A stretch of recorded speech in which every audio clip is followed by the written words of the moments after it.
20వ దినములోనికి నడిపించిన దేవునికి కృతజ్ఞతలు తెలియచేస్తూ చేరువచ్చిన సంఘమంతటికి ఈ రాత్రికాల శుభములు దీవెన వచనాలు తెలియజేస్తూ ఉన్నారు.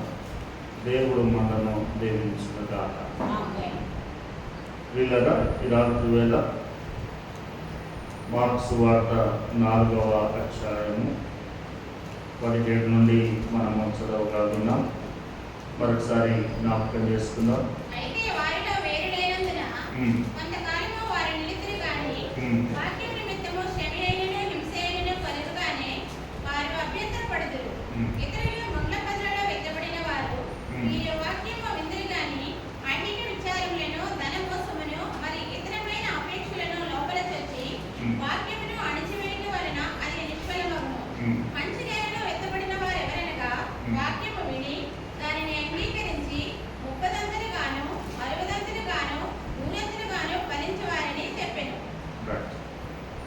ప్రభు నందు దేవుని వారు యేసు ప్రభుల వారు తన శిష్యులకు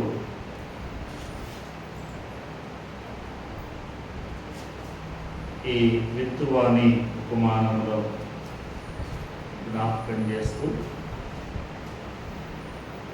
ఆయన ఈ విత్తువాణి ఉపమానంలో 4 సంగతులను జ్ఞాపకం చేశారు. మనకు 4 సంగతులు రాత్రి వేళ అవసరం లేదు, కానీ 19వ వచనం 18 నుండి నేను చదువుతాను. ఇతరులు ముంద పొదలలో విత్తబడిన వారు, వీరు వాక్యము విందురు గాని ఐహిక విచారములను, ధనమోసమును, మరి ఇతరమైన అపేక్షలను లోపల చొచ్చి వాక్యమును అణిచివేయడం వలన అది నిష్ఫలమను. రాత్రి వేళ మన అంశం ఏంటంటే ధనమోసము వాక్యమును అణిచివేయటం. ధనమోసం లేదా ధన ఆశ వాక్యమును అణిచివేయటం. ప్రభు నందు దేవుని వార్లారా 18 నుండి మనము జ్ఞాపకం చేస్తే ఆయన అన్నాడు ఇతరులు అని అన్నాడు. ఇతరులు ముండ్ల పొదలో విత్తబడి అన్నాడు. కానీ 14లో ఈ మాట రాయబడి, విత్తువాడు వాక్యము విత్తుచున్నాడు, త్రోవ పక్క నుండి వారు ఎవరనగా వాక్యము వారిలో విత్తబడను గాని వారు వినిన వెంటనే సాతాను వచ్చి వారిలో విత్తబడిన వాక్యము ఎత్తుకొని పోదు. తర్వాత 16 అటువలే రాతి నేలన విత్తబడిన వారు ఎవరనగా వాక్యము విని సంతోషంగా అంగీకరిస్తారు, అయితే వారిలో వేరు లేనందున కొంతకాలం వారు నిద్దురు కానీ వాక్యము నిమిత్తము శ్రమైనను హింసైనను కలగగా వారు అభ్యంతరపడతారు. తర్వాత ముళ్ళ పొదలలో పడినటువంటి వారు, ముళ్ళ పొదలలో పడినటువంటి వారు వాక్యం వింటారు కానీ ఐహిక విచారము లోక సంబంధమైన, జీవన సంబంధమైన, శరీర సంబంధమైన విచారము, బాధలు, అలాగనే ధనమోసము, మరి ఇతరమైన అపేక్షలు, ఆశలు లోపల చొచ్చి వాక్యమును అణిచివేయటం వలన అది నిష్ఫలమగును అంటారు. అందుకే మనిషిని మనం జ్ఞాపకం చేస్తే మనిషి ఆశాజీవి, సంఘజీవి. ఆశ లేకుండా ఏ మనుషుడు కూడా బ్రతకడు. ప్రతి మనుషుడు ఆశతోనే జీవిస్తాడు. రేపటి దినము ఎలాగునా, లేకపోతే నా జీవితం, నా కుటుంబము, నేను ఎలాగునని ఆశతో జీవిస్తాడు. అయితే ఈ ఆశ మంచిదే, ఆశ ఉండడంలో తప్పులేదు. కానీ ఆశ అనేటువంటిది ఎంతవరకు ఉండాలి, ఎవరిలో ఉండాలి, ఎప్పుడు ఉండాలి అనేటువంటిదే సమస్య. అందుకే చూడండి ఒక మాట నేను జ్ఞాపకం చేస్తాను. లూకాసు వార్త 12వ అధ్యాయం. లూకాసు వార్త 12వ అధ్యాయము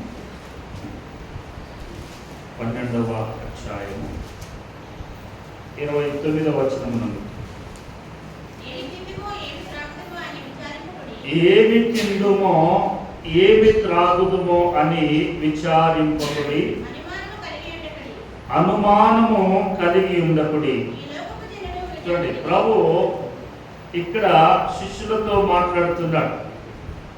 ఏమి తిందుమో ఏమి త్రాగుదుమో అని విచారింపకుడి, అలాగనే అనుమానము కూడా వద్దు అంటున్నాడు. ఏమి తిందాం ఏమి తాగుదాం అనేటువంటిది వద్దు, వాటి గురించినటువంటి ఆలోచన విచారము మీకు వద్దు, అసలు అనుమానము మీకు వద్దు అన్నాడు.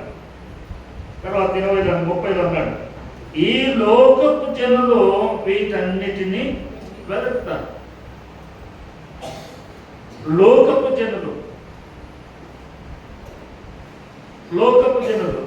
జనులు అంటే వారెవరు? మనం కాదా లోకములో జీవించువారం? మనము లోకములోనే జీవిస్తున్నాం. అయితే లోకములో నుండి మనము ప్రత్యేకించబడినటువంటి వారు. లోకములో జీవిస్తున్నప్పటికీ, లోకములో సమాజములో జీవిస్తున్నప్పటికీ, లోకములో నుండి ప్రత్యేకించబడినటువంటి వారు దేవుని కొరకే. అందుకే ప్రభు ఇక్కడ అన్నాడు, ఈ లోకపు జనులు వీటన్నిటిని వెతుకుతారు. మీరు లోకములో నుండి ప్రత్యేకించబడిన వారు కనుక ఇవన్నీ మీకు కావలేనని మీ తండ్రికి తెలుసు. ఇవన్నీ మీకు కావలసి ఉన్నదని మీ తండ్రికి తెలుసు. ఎందుకంటే మీ పరలోకపు తండ్రి ఎలాంటి వాడు అని అంటే పైన ఆయన జ్ఞాపకం చేశాడు. చూడండి 27వ వచనం చూడండి. 27 పువ్వులు ఎలా ఎదుగుచున్నవో ఆలోచించుడి, అవి కష్టపడవు, అవి వడకవు, అయినను తన సమస్త వైభవముతో కూడిన సొలొమోను సహితము వీటిలో ఒక దాని వలనైనను అలంకరింపబడలేదని మీతో చెప్పుచున్నారు. చూడండి, ఆయన మాట్లాడుతూ పువ్వులను గురించి జ్ఞాపకం చేస్తూ, మరి ఈ పువ్వులు ఎలా ఉన్నవో, ఎంత అద్భుతముగా ఉన్నవో, అవి ఏ విధమైనటువంటి అలంకరణ కలిగి ఉన్నవో అని జ్ఞాపకం చేసి, వీటి వలె సొలొమోను సైతము అలంకరించబడలేదు అన్నాడు. సొలొమోను సైతము వీటి వలె అలంకరించబడలేదు అన్నాడు. ఈరోజే నేను సొలొమోను సంబంధమైనటువంటి కొన్ని సంగతులను నేను చదువుతూ ఉన్నాను. సొలొమోను ఆయన రాచరికముల గురించి జ్ఞాపకం చేస్తూ ఉన్నాను, చదువుకుంటూ ఉన్నాను. ఆయన గురించినటువంటి మాటలు రాసినటువంటి వారు ఎలా రాశారు అని అంటే, సొలొమోను సింహాసనము జయించాడు. సొలొమోను సింహాసనము జయిస్తే ఆ సింహాసనానికి కావలసినటువంటి బంగారు ఓఫీరు నుండి తెప్పించాడు. ఏ విధమైనటువంటి కల్తీ లేనటువంటి శ్రేష్టమైన స్వచ్ఛమైనటువంటి బంగారము చేత ఈ సొలొమోను తన సింహాసనాన్ని సిద్ధం చేయించాడు. తర్వాత ఈ సొలొమోను సింహాసనమును చేయించేటప్పుడు ఆ సింహాసనానికి 6 మెట్లు పొదిగించారట. 6 మెట్లు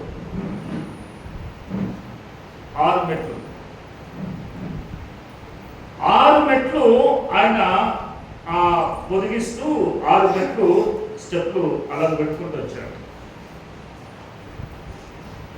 ఈ సింహాసనానికి వెనక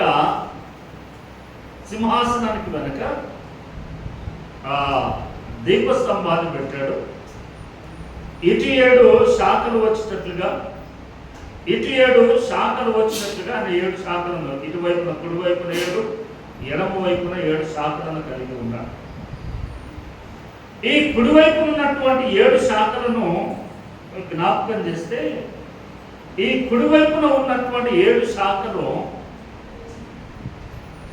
సొలొమోను గురించి జ్ఞాపకం చేస్తూ ఆయన అన్నాడు, వారి పితరుల సంబంధానికి సూచిస్తూ ఉన్నాడు. అంటే ఆదాము, నీతిమంతుడైనటువంటి నోవహు, తరువాత అబ్రహాము, ఇస్సాకు, యాకోబు, తరువాత ఇంకొక ఆయన జ్ఞాపకం చేశాడు. 7 జ్ఞాపకం చేశాడు పితృల్లో నుండి. ఎడమ వైపు ఉన్నటువంటి 7 ఎవరు అని చూస్తే, ఈ 7 కూడా నీతిమంతులను, ఈ 7 నీతిమంతులను చూపిస్తూ ఉన్నారు. 7 నీతిమంతులు.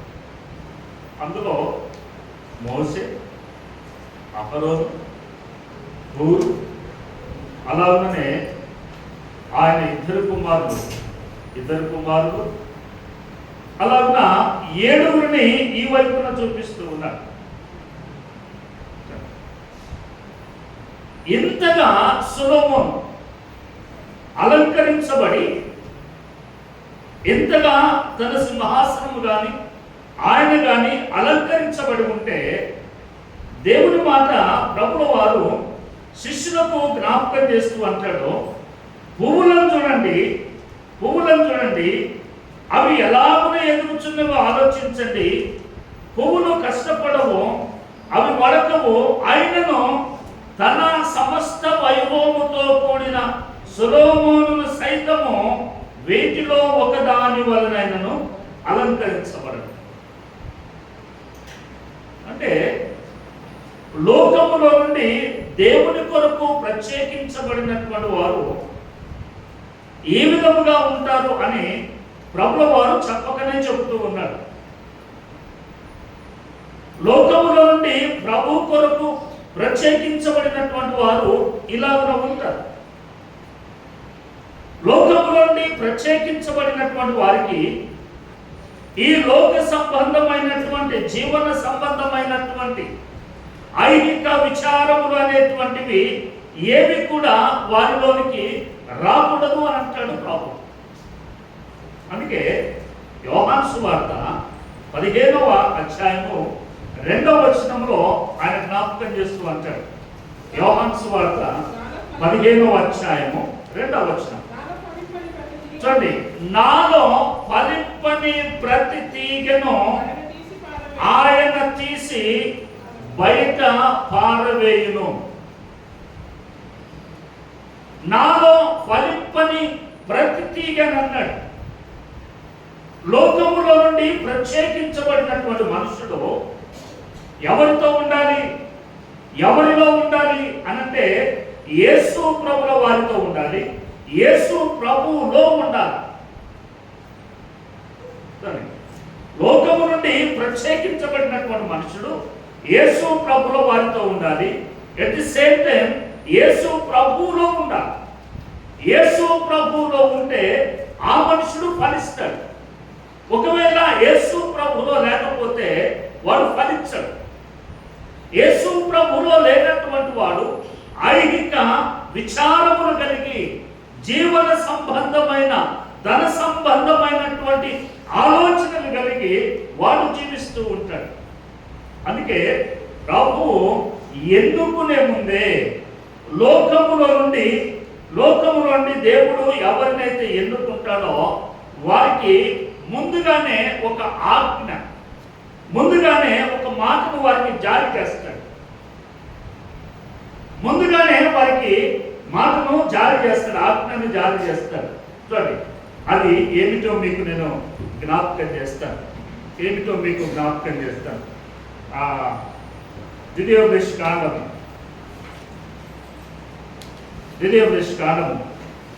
17వ అధ్యాయం, ద్వితీయోపదేశ కాండము చూడండి 17వ అధ్యాయం 14వ వచనం. నీ దేవుడైన యెహోవా నీకిచ్చుచున్న దేశమున నీవు ప్రవేశించి దానిని స్వాధీనపరుచుకుని అందులో నివసించి నా చుట్టూనున్న సమస్త జనముల వలె నా మీద రాజును నియమించినందుకు నేను ఎడల నీ దేవుడిని యెహోవా ఏర్పరచుకుని వాడిని అవశ్యముగా నీ మీద రాజుగా నియమించుకోవాలి. చూడండి, దేవుడు ఇశ్రాయేలు ప్రజలకు చెప్తున్నాడు, నేను ఇచ్చినటువంటి దేశంలోనికి మీరు ప్రవేశించిన తర్వాత మీరు ఎవరైనా రాజుగా నియమించుకోవాలి అని అంటే నియమించుకోండి అని అంటున్నాడు. ఉన్నపరంగా ఇమ్మీడియట్గా మీరు ఎవరినైనా నియమించుకోవచ్చు అన్నాడు. నియమించుకోవచ్చు అన్న తర్వాత నియమించుకునేటువంటి రాజు ఏ విధముగా ఉండాలో 3 విషయాలు ప్రభు జ్ఞాపకం చేశాడు. 3 విషయాలు చూడండి. అందులో మొదటిది చూడండి 15వ వచనం. నీ సహోదరులోనే ఒకరిని నీ మీద రాజుగా నియమించుకున్నవరైను. నీ సహోదరుడు కానీ చూడండి, ఇక్కడ నీవు రాజుగా నియమించుకున్న వాడు ఎవరై ఉండాలి అని అంటే నీ సహోదరుడు, నీ వారిలోని. అందుకే ఇక్కడ జ్ఞాపకం చేశాడు, నీ సహోదరులలోనే ఒకరిని నీ మీద రాజుగా నియమించుకున్నవారేను. నీ సహోదరుడు కానీ అన్యుని నీ మీద నియమించుకోకూడదు అని అన్నాడు. ఇక్కడ కొంచెం జ్ఞాపించామనుకోండి, అర్థం మారిపోతుంది. నీ సహోదరుడు కానీ అనే దగ్గర జ్ఞాపించామనుకోండి, ఐఫోన్ పెట్టామనుకోండి, డాష్ పెట్టామనుకోండి, అర్థం మారిపోతుంది. అందుకే కలిపి చదవాలి. నీ సహోదరుడు కానీ అన్యుని నీ మీద రాజుగా నియమించుకోవడానికి వీలు లేదు అని చెప్తూ రెండవ మాట అన్నాడు 16వ వచనం. నీవు రాజుగా నియమించుకునేవాడు గుర్రములను విస్తారముగా సంపాదించుకోకూడదు. రెండవది అన్నాడు గుర్రములను సంపాదించుకోకూడదు అన్నాడు. తర్వాత 3వ మాటను జ్ఞాపకం చేస్తే 17వ వచనంలో తన హృదయము తొలగిపోకున్నట్లు అతడు అనేకమైన స్త్రీలను వివాహం చేసుకోకూడదు.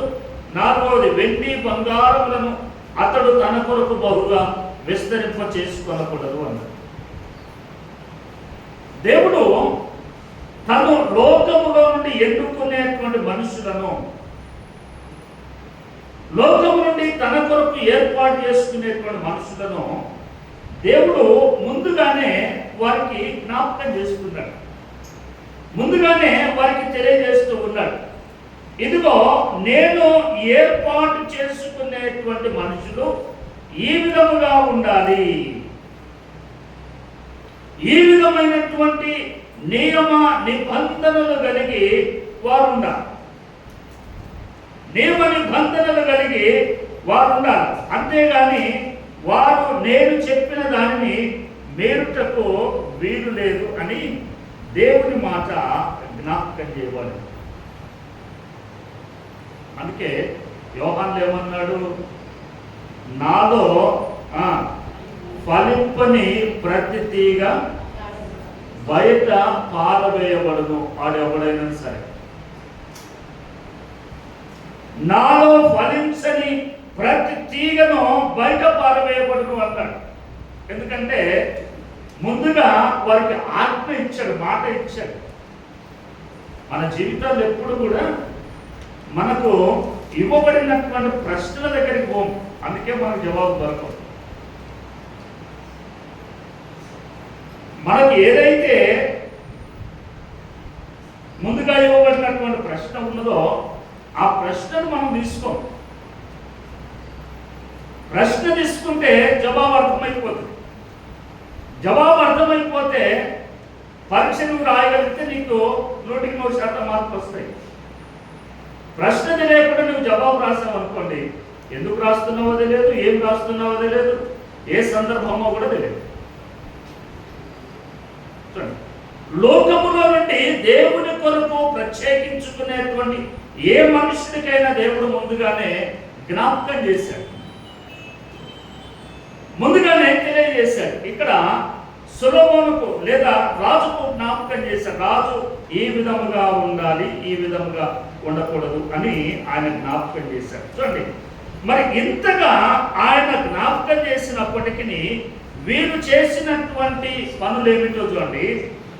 మొదటి రాజుల గ్రంథము 10వ అధ్యాయము, మొదటి రాజుల గ్రంథము 10వ అధ్యాయము 23వ వచనం నుండి, ఈ ప్రకారము రాజైన సొలొమోను ధనము చేతను జ్ఞానము చేతను భూపతులందరిలో అధికుడై ఉండెను. అతని హృదయమందు దేవుడు ఉంచిన జ్ఞానవాక్కులను వినుటకై లోకులందరూ అతనిని చూడగొడ్రి. ఎంత కీర్తి వచ్చిందో చూడండి, ఎంత కీర్తి కలిగినదో చూడండి. తర్వాత 25, ఏర్పాటైన ప్రతి మనిషి వెండి వస్తువులు కానీ, బంగారపు వస్తువులు కానీ, వస్త్రములు కానీ, యుద్ధాయుధములు కానీ, గంధవర్గములు కానీ, గుర్రములు కానీ, కంచర గాడిదలు కానీ తన తన వంతు చొప్పున కట్నములను ఏటేటా తీసుకొని వచ్చుచుండెను. మరియు సొలొమోను రథములను రౌతులను సమకూర్చెను.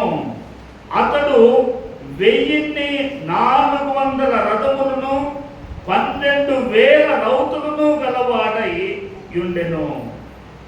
తరువాత వీటిని అతడు రథములకై ఏర్పడిన పురములలోను యెరూషలేమునందు రాజునొద్దను ఉంచ నిర్ణయించాడు.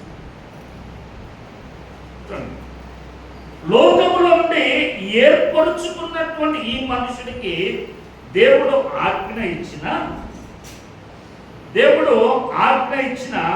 ఈయనేం చేశాడు? ఇక్కడ గుర్రములు వచ్చేసాయి, వెండి బంగారములు వచ్చేసాయి, గుర్రాలు వచ్చేసాయి, వెండి బంగారాలు వచ్చేసాయి. తరువాత 11వ అధ్యాయంలో మనము చూస్తే, 11వ అధ్యాయంలో మనము జ్ఞాపకం చేస్తే చూడండి, 11వ మాట వచ్చిన మోయాబీలు, ఎదోమీలు, అమ్మోనీలు, సీదోనీలు, హిత్తీలు అను జనుల మీ హృదయములను తమ దేవతల తట్టు తిప్పుదురు గనుక వారితో సహవాసము చేయకూడదనియు వారిని మీతో సహవాసము చేయనీయకూడదనియు యెహోవా ఇశ్రాయేలీయులకు సెలవిచ్చినాడు. అయితే రాజైన సొలొమోను ఫరో కుమార్తెనే గాక ఆ జనులలో ఇంకా అనేక మంది పరిస్థితులను మోహించి దాదాపుగా 700 + 300 1000 మంది భార్యలను కలిగి ఉన్నారు. దేవుడు లోకములో నుండి వేరుపరుచుకున్నప్పటికీ చూడండి, లోకములో నుండి తన కొరకు ఏర్పాటు చేసుకున్నప్పటికీ, ప్రత్యేకించుకున్నప్పటికీ ఈ మనుషులు లోకమును విడిచిపెట్టగా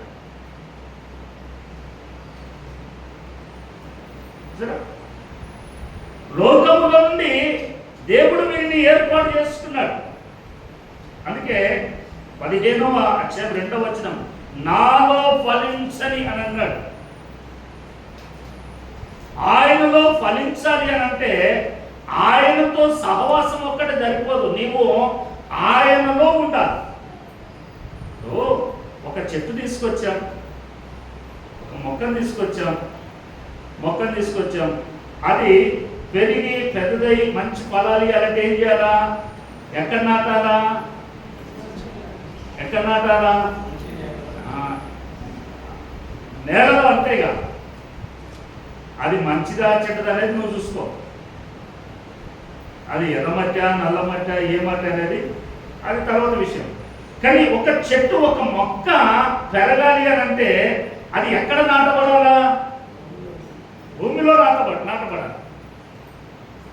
చూడండి, భూమిలో నాటబడకుండా భూమి మీద ఉన్నదనుకోండి, అదేమవుతుంది? ఎండకి ఎండిపోతుంది. మీరు అనుకోవచ్చు, అయ్యో నేను తీసుకొచ్చి అక్కడ పెట్టాను, అది ఎందుకు ఎండిపోయినా అది ఎండిపోతుంది. నువ్వు భూమి మీద అలా వేసావు. అందుకే ప్రభు అన్నాడు, నాలో ఫలించని ఆయనతో ఉంటే సరిపోదు, ఆయనలో ఉండాలి. ఆయనలో ఉండాలి. ఆయనలో ఉంటేనే ఫలములు ఫలితాలన్నీ కూడా వచ్చేస్తాయి. అందుకే సొలొమోను రాజు అవ్వక మునుపు, ఇదేంటండి ఇంత జ్ఞానవంతుడు కదా, మనకు ఒకటి గుర్తొస్తుంది. ఏంటి? దేవుడు సొలొమోను ప్రత్యక్షమై ఏం కావాలని కోరుకుని ఇది చెప్తాడు. మనము ఇది గుర్తు చేస్తాం. సొలొమోనుకు దేవుడు ప్రత్యక్షమై ఏం కావాలని అడిగితే నాకు ఏమొద్దు, వెండి బంగారాలు ఏమొద్దు, జ్ఞానం అడిగాడు అని అంటాం మనం. దానికంటే ముందు సొలొమోను పుట్టక మునిపే ఇశ్రాయేలు ప్రజలకు రాజుగా ఉండదగిన వాడు ఎలా ఉండాలి అనేటువంటిది మోషే ద్వారా చెప్పించాడు ప్రజలకు. మోషే ద్వారా ప్రజలకు చెప్పించాడు ఆయన. మీ మీద రాజుగా ఉండాలి అనుకున్నటువంటి వాడు మీ సహోదరుడై ఉండాలి, బయట వాడు కాకూడదు. రెండవది, వాడు గుర్రములను సంపాదించకూడదు, స్త్రీలను ఎక్కువగా కలిగి ఉండకూడదు, వెండి బంగారములను సంపాదించకూడదు అన్నాడు, ముందే చెప్పాడు. అయితే చూడండి, సొలొమోను వచ్చేసరికి ఆల్రెడీ ఇద్దరు రాజులు వెళ్ళిపోయారు. సౌలు వెళ్ళిపోయాడు, ఆయన తండ్రి అయినటువంటి దావీదు కూడా వెళ్ళిపోయాడు. మూడవ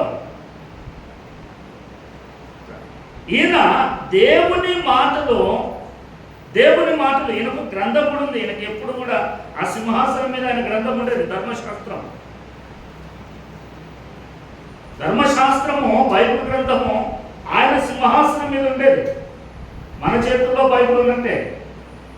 మన చేతుల్లో బైబిల్ ఉన్నా ఏ ప్రయోజనం మనకు? మన చేతుల్లో ఉన్నా కూడా మనం చదువుతామా? చదవం. ఎప్పుడు చదువుతాం? అయ్యగారు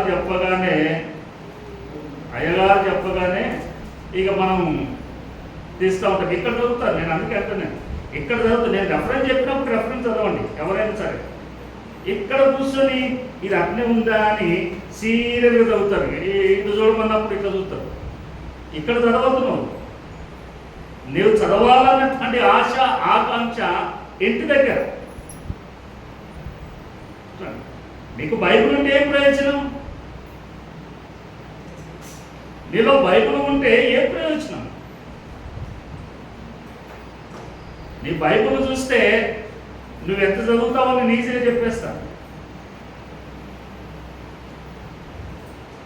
ఎవరైనా చెప్పేస్తారు, నువ్వు చదువుతావా చదువు అనేటువంటిది ఈజీగా చెప్పేస్తారు.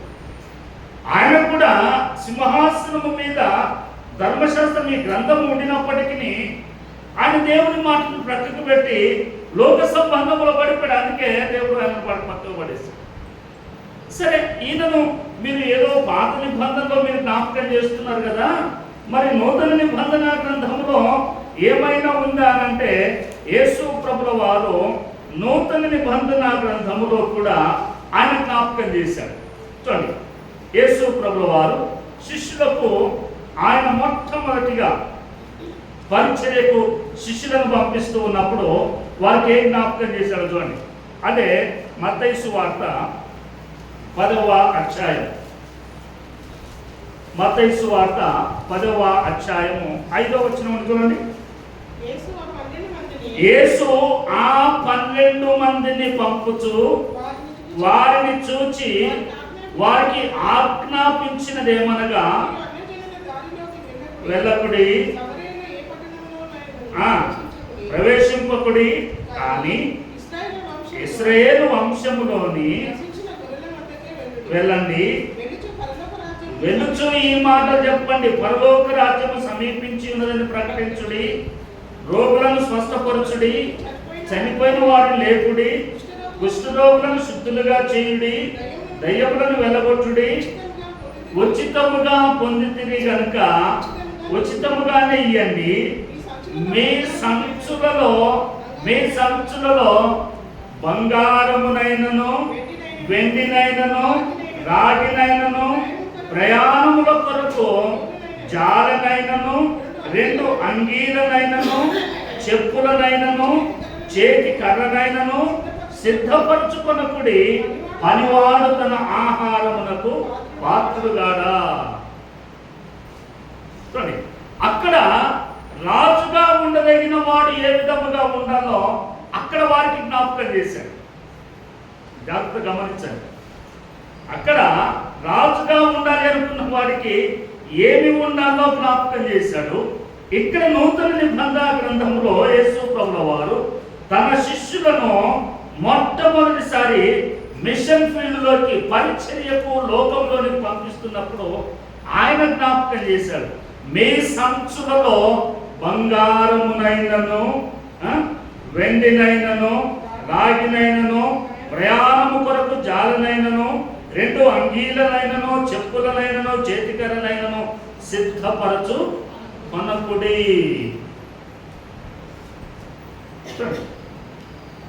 ఏది కూడా కలిగి ఉండొద్దు అన్నాడు. కలిగి ఉండొద్దు. పనివాడు తన ఆహారమునకు పాత్రుడుగాడా. ఎందుకు అనంటే ఇక్కడ చెప్పబడిన మాట కానివ్వండి, పాత నిబంధనలో చెప్పబడిన మాట కానివ్వండి, ఒకే ఒకటి, నాలో నిలిచి ఉండువాడు తప్పకుండా ఫలిస్తాడు. నాలో నిలిచి ఉండువాడు తప్పకుండా ఫలిస్తాడు. నాలో నిలిచి ఉండని వాడు ఫలించడు. వాడు బయట పారవేయబడతాడు. ఎందుకు అనంటే కేవలము ప్రభువుతో సహవాసము చేసినట్లుగా ఉంటే సరిపోదు, ప్రభువులో ఉండాలి. హాస్పిటల్కి వెళ్ళాము, డాక్టర్ పరీక్షించాడు, అన్ని టెస్టులు చేశాడు, నీ బలహీనతను ఆయన గుర్తించాడు, దానికి తగ్గట్టుగా టాబ్లెట్లు రాశాడు. మంచిగా 1000, 1500, 2000 అయినాయి. అన్ని తీసుకొని వచ్చి టేబుల్ మీద అట్లా పెట్టావు. అలా పెట్టావు. పొద్దున్న లేసరికి ఇంకా కొంచెం ఎక్కువైంది అనుకోండి. ఏంటి సమస్య? అమ్మ అర్థమైందా? అర్థమైతే అర్థమైంది, అర్థం కాకపోతే ఇట్లా. రాత్రి డాక్టర్ దగ్గరికి వెళ్ళావు, మందులు రాసిచ్చాడు, 1000, 1500, 2000 తీసుకొచ్చావు. టేబుల్ మీద అక్కడ పెట్టి రాత్రి నిద్రపోయావు. ఉదయం లేసరికి నీ బాధ ఎక్కువైపోయింది. ఎందుకు ఎక్కువైంది? మందులు తినలేదు కాబట్టి. చూడండి, డాక్టర్ దగ్గరికి పోయింది నిజమా? నిజమే. ఆయన వ్యాధిని కనుగొన్నాడు, నిజమా? నిజమే. మందులు రాశాడు, నిజమే. డబ్బులు ఇచ్చాము, నిజమే. తెచ్చుకున్నాము, నిజమే. అక్కడ పెట్టాము, నిజమే. కానీ తెచ్చిన వాటిని ఏం చేయలేదు మనం. తినకపోతే, మింగకపోతే, లోనికి పంపించకపోతే ఏది కూడా బయటికి వెళ్ళదు, ఎక్కువ అవుతుంది. అట్లనే ప్రభుల వారితో కేవలం నేను నీతో కూడా వస్తాను అని అంటే సరిపోదు, ఆయనలో ఉండాలి. చాలా మంది పెద్ద మనుషులు ఇలా అన్నారు, అయ్యా నేను నీతో రావాలని నాకు ఆశగా ఉంది, నిన్ను వెంబడించాలని ఆశగా ఉంది. చిన్న మాట, చిన్న రిక్వెస్ట్, ఇంటికి పోయి నా భార్య పిల్లలకి చెప్పొస్తా, మా అయ్య బాబుకి చెప్పొస్తాను. అది కాదు ఇక్కడ.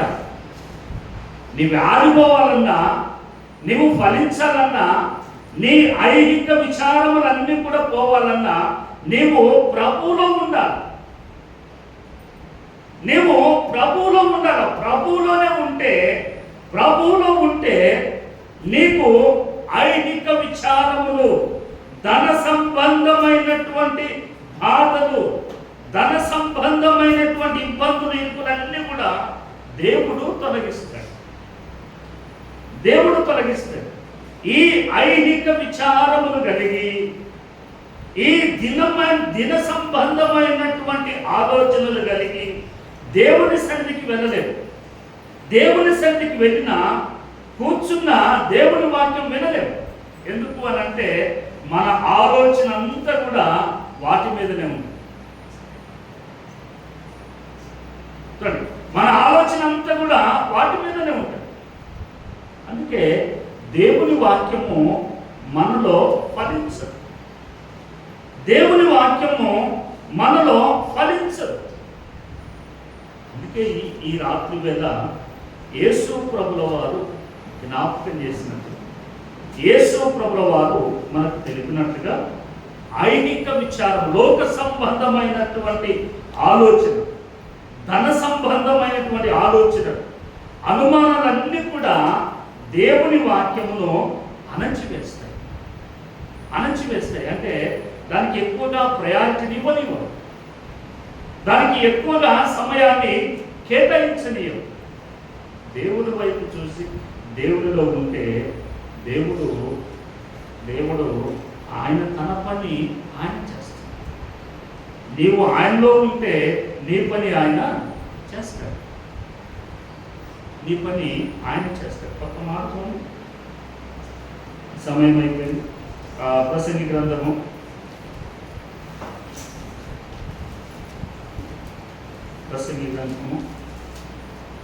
5వ అధ్యాయం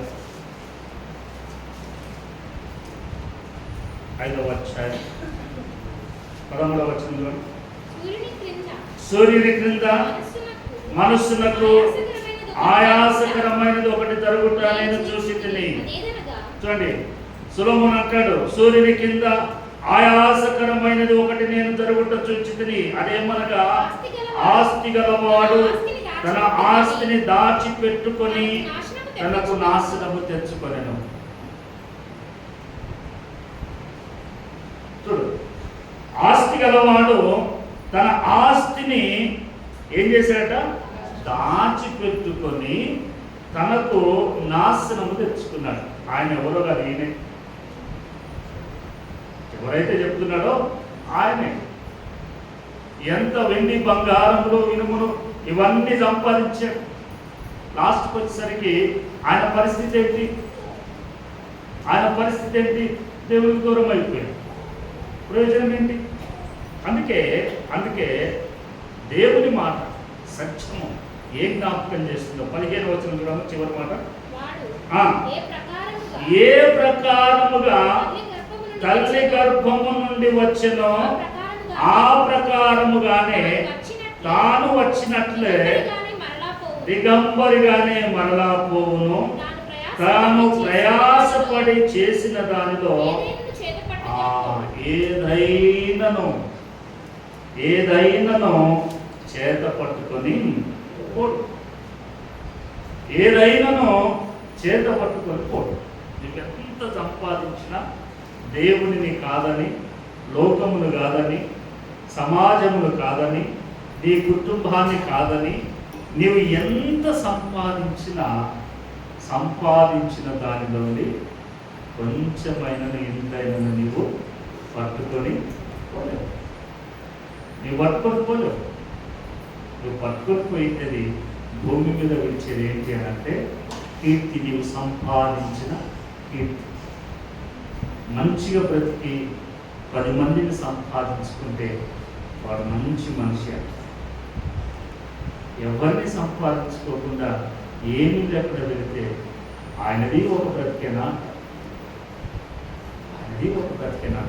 అందుకే భూమి మీద మన జీవితము, మన నివాసము భూమి మీద ఉన్నప్పుడే ప్రభువులో ఉండి ప్రభువుతో సహవాసం చేసి మంచి కీర్తిని కలిగి ప్రభు చెప్పినట్లుగా నడుచుకోగలిగితే భూమి మీద దేవుని వాక్యంలో మనము ఫలిస్తాం. దేవుడు మనను నిండుగా దీవిస్తాడు. దేవుడి మాట దీవించిన కాక తలవంచగా ప్రార్థన చేసుకుందాం. ప్రేమ కలిగిన దేవుడు ఈ